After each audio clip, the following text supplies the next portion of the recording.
धनी नवऱ्याला धनी म्हणणार बाई आहे का? तिने हातवरी करा बरं, तिचं मंदिर बांधितो मी चपलाचं. हा नुसतं सक्रातीच्या दिवशी वांद्यात अख्खा महिना घातला तुम्ही फिरता फिरता. हा त्या घासण्यान चाळण्यान ते डबकेन प्लॅस्टिकचेन तेन याच्यातच घातला ना सगळा महिना. आणि कधी मालक म्हणत नाहीत, कधी धनी म्हणत नाहीत, कधी स्वामी म्हणत नाहीत. कारण तुमच्या जिबील वेल्डिंग झाली ना, तुम्ही कसे म्हणता हाय का नाही. संक्रांतीचं वाण टामण टिपका करू करू करू करू देतात. एका बाईन मला तिळाचा लाडू द्याला. लाडू खाल्ल्याबरोबर कडू जोर लागला, कारण हे महाराजच लय कडू आहे ना. आणि तिनं दिलेला लाडू खाल्ला की तिळागुळाचा लाडू असा कडू जोर लागला. तर मी म्हणलं बाई एक बोलू का? बोला ना म्हणे. संक्रांतीचं वाण दिलं का? हो 60,000 रुपयाच्या वस्तू आणल्या. आमदाराची बायको आली की चांदीचं बघू देत होते, जिल्हा परिषद सदस्याची आली की पितळाचं देत होते, ग्रामपंचायत सदस्याची आली की गुळाचं ढेकूळ देत होते, आणि गरिबाची बाई आली की शॅम्पूची पुडी देत होते. मी म्हणलं होंडी वशीन होंडी, केस राहणार नाही तुझ्या डोक्याला.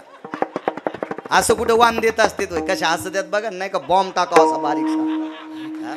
आणि पुन्हा माझ्या मालकाला आयुष्य वाढावं. पंढरपुरातल्या मालकाच्या आणि काशीतल्या मालकाच्या गोळ्या संपल्यात का? इतका तुम्ही पंक्ती भेद करताना तुमच्या मालकाला आयुष्य द्याला. गरिबाची बाई आली की घासणी देती, भांडे घासायची, चहा गाळायची चाळणी देती आणि शॅम्पूची पुडी देती. आणि मोठ्याची बाई आली की चांदीचं बघू देती. नाही 2-4 महिन्यांना आधी टपकायचा का देऊ? हे असली चुकीची संग्रात नसती. हो 60,000च्या वस्तू दिल्या म्हणे. मी 60,000च्या वस्तू दिल्या, 60,000च्या. मी म्हणलं बाई एक बोलू का? तुम्ही 60,000च्या वस्तू दिल्या पण मालकाच्या कधी दर्शन घेतलं का? म्हणले नाही. मी म्हणलं म्हणूनच लाडू कडू लागला. तू नवऱ्याच्या पाया पडत नाही, 60,000च्या वस्तू वाटल्यास हे सगळं तू नाटक आहे. राग येत असेल तुम्हाला? राग आला तर पठ्ठ्याचं कीर्तन घेणार नाही. तुम्हाला 30 गाव पठ्ठ्याला 36 गाव. मी काय मागं लाग्या नाही. मला चोंभाळ्या कारभार येतच नाही, करणारच नाही. जीवनभर चोंभाळ्या करणार नाही. मालकाला आवडेल असं कीर्तन करेल. तुम्हाला तर काही आवडेल ते नाही करणार. अद्याप नाही, मालकाला आवडावा. एकाही बाईनं पक्षपात करायचा नाही वाण देताना. इतक्या बाईत एका बाईनं जर नियम वाळला तर गिरगाव करायला त्याचं काही पुण्य लागेल. एका बाईनं नवऱ्याचं दर्शन घेत जा, घेत जा, घेत जा.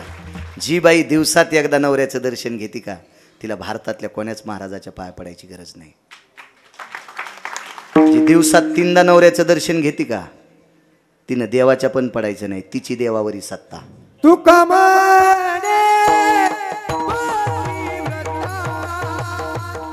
एका बाईनं मोबाईलवर कमेंट टाकली होती, मला कळत नाही पण संच सांगते. महाराज म्हणतात नवऱ्याच्या पाया पडा, नवऱ्याच्या पाया पडा. नवरा आमचा धड आहे का?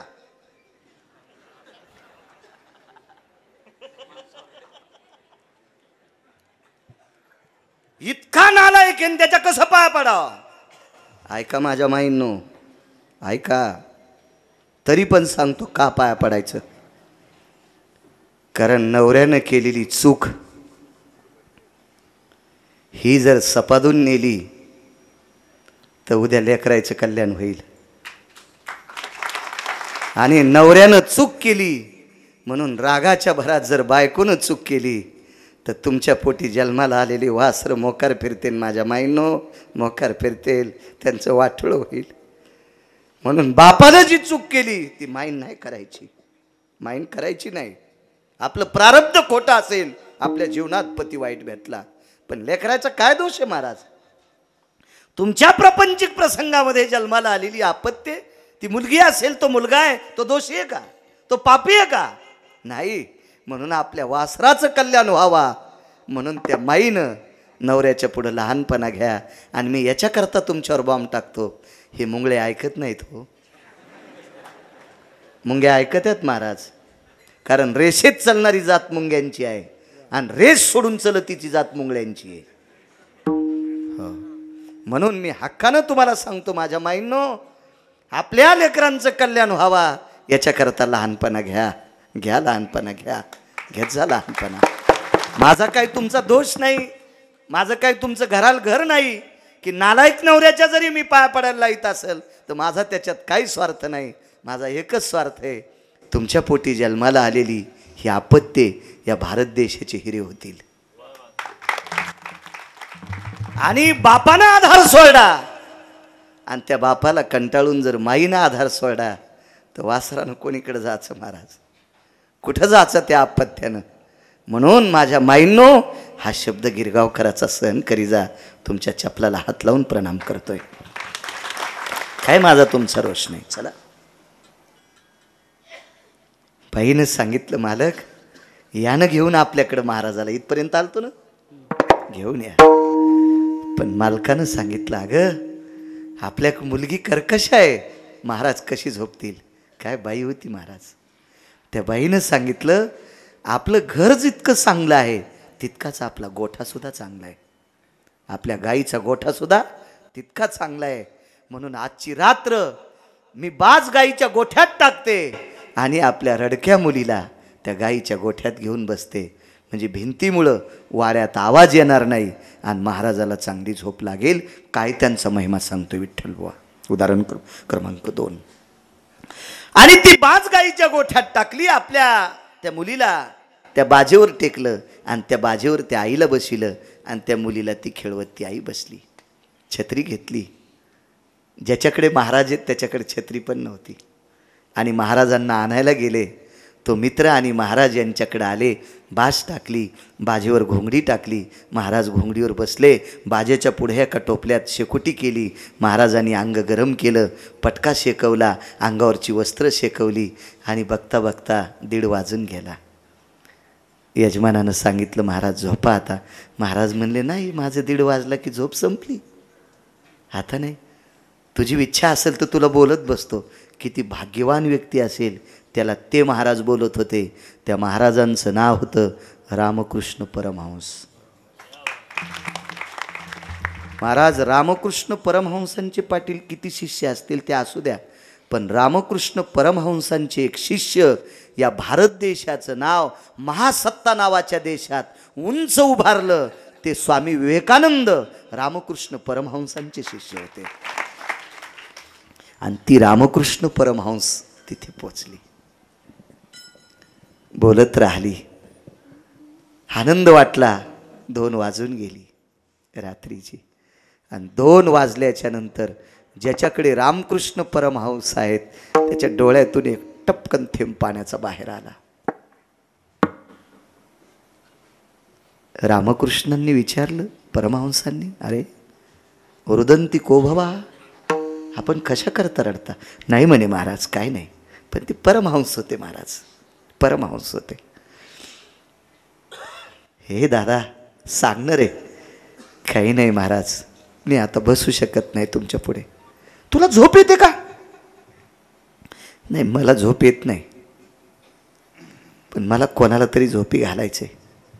का रे, का कोणाला. गाईच्या गोठ्यात एक बाज टाकलेली आहे. त्या बाजेवर माझी 7 वर्षाची कन्या आहे आणि त्या कन्येपाशी माझी पत्नी बसली. आता मला त्या कन्येपाशी बसावं लागेल आणि माझी पत्नी झोप घेईल. ती जर आता नाही झोपली तर उद्या सकाळचा स्वयंपाक कोण करील. आम्ही शेतकरी माणसं आहोत, आम्हाला दिवसभर शेतात जावं लागतं स्वामीजी. म्हणून मी तुमच्यापाशी बसायचं माझं नशीब अपुरं पडलं, म्हणून मला रडू येते. अरे आणि मग तुझ्या मुलीपाशी जागाव का लागतं हे महाराजाला माहीत नसेल का. माहीत होतं महाराज. महाराज ते परमहंस आहेत, परमहंस आहेत. काय कळत नसेल त्यांना. त्रिकाल ज्ञानी होते परमहंस. बाबा माझी मुलगी कर्कश आहे, रडते. बरं घेऊन ये तिला इकडं. नकोय महाराज, नकोय नकोय. नवीन माणूस पाहिल्याच्या नंतर ती इतकी रडते, इतकी रडते की तिचा आक्रोश इतका होतो की महाराज आमच्या बाजूला जी 4-2 घरं होती का, या लोकांनी घरं सोडून दिली आणि घरं लांब बांधली. हिच्या कर्कशानं त्यांना झोप येत नव्हती महाराज. ती नवीन माणसाला बघून इतकी ओरडते. अरे घेऊन ये. नकोय महाराज नकोय. परमहंसांनी सांगितलं वैजनाथ बुवा, तू जर त्या मुलीला नाही घेऊन आला तर मी निघालो पावसात. नाईला जाणं गाईच्या गोठ्यात ते व्यक्ती गेला आणि पत्नीला सांगितलं, प्रिये महाराजांनी आडकाठी घातली, तुला जर या मुलीला नाही घेऊन बोलवलं तर महाराज म्हणले तुमच्या घरी थांबणार नाही. तिनं सांगितलं एवढे मोठे महात्मा आपल्याकडे आलेत, त्यांना सुखाची आपल्याकडे झोप नाही. आपलं कोण्या जन्मातलं पाप असेल. चला 7 वर्षाची पोरगी दोघांनी उचलली, महाराजांच्या पुढ्यात टेकली. माय पुढं बसली, माईच्या मांडीवर तिचं डोकं आहे आणि ती पुरी अशी पडलेली. महाराजांकडे बघितल्या इतकी ओरडली की झोपीतली माणसं इतक्या पावसात पण काही धावत आली. काय झाले. बघता 10-5 माणसं जमा झाली. रात्रीचे 2:30-3 वाजलेले, 2-2:30 वाजले. काय त्यांचा महिमा सांगतोय. आणि रामकृष्ण परमहंसांनी त्या सद्ग्रस्ताला विचारलं, का रे काही वैद्यकीय उपाय केला नाही? नाना प्रकारची डॉक्टर पाहिली, नाना प्रकारची हाकीम पाहिली, नाना प्रकारची जोगी पाहिली. हाकीम, वैद्य, जोगी ही सगळी काही पाहत राहिलो, पण आतापर्यंत 7 वर्षात एका तिळाईचा इतका सुद्धा गुण आमच्या मुलीला आला नाही. आणि आम्ही 4 जण आम्ही रात्र जागेत. ठीक आहे. महाराजांनी वरी पाहिलं विधात्याकडं, वरी पाहिलं काशीतल्या मालकाकडं, वरी पाहिलं पंढरीतल्या मालकाकडं, आणि या तिघांना विचारलं ही कर्कशा का? या तिघांनी उत्तर दिलं, पुत्र ऋण आहे. आपल्या घरात मुलगी किंवा मुलगा जर आपल्या घरासाठी घातक जन्माला आला असेल तर आपलं पुत्र ऋण आहे. ते ऋण आहे, ऋण.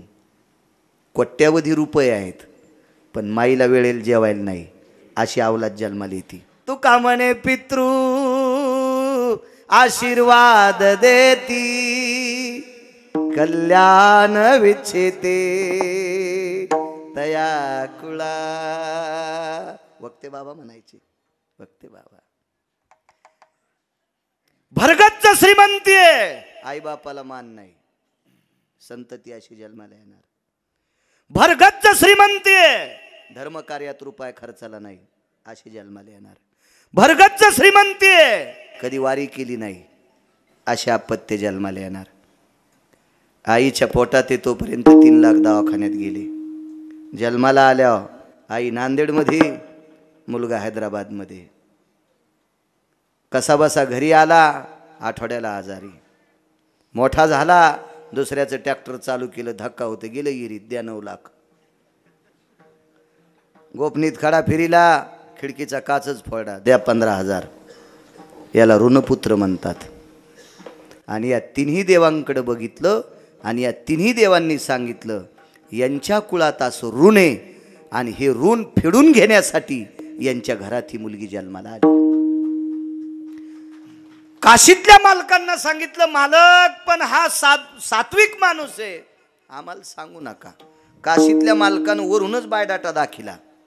भगवान शिवजीनं हे त्याचा बायोडाटा बघा, त्याच्या बायोडाट्यावर असं पाप आहे आणि ही मुलगी आजोबा, आजी, आई आणि वडील यांच्याकडून फेडून घेणार.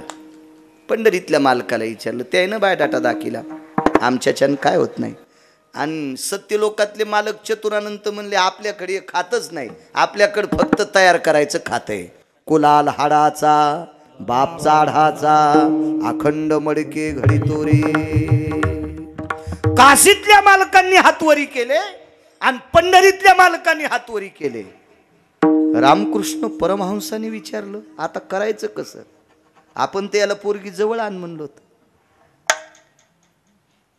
पोरीच्या अंगावर पदर टाकला होता माईनं.